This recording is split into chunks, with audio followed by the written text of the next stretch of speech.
I got 3 kind of Jimothys.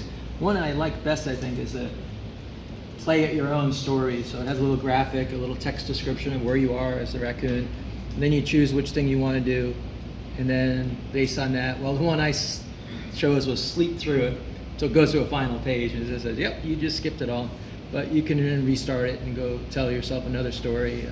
Here I'm going to follow the fryer oil. And then, you go to see another scene and it shows you more stuff. Kind of like a choose your own adventure. Exactly, yeah, that was the word for it. Yeah, choose your own adventure.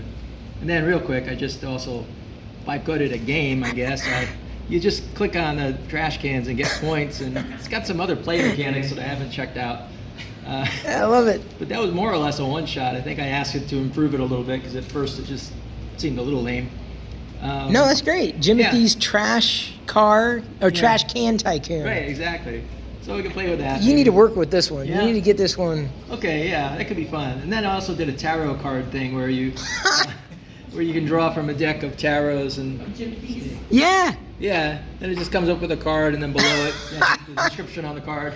So You gotta keep going with this one too. all right, cool. You gotta promise me, Joe. And I managed to get these all onto this web surfaces I have on Cloudflare, so that's a nice skill I've got on the LLMs now. I can just ask it to deploy it and it just happens.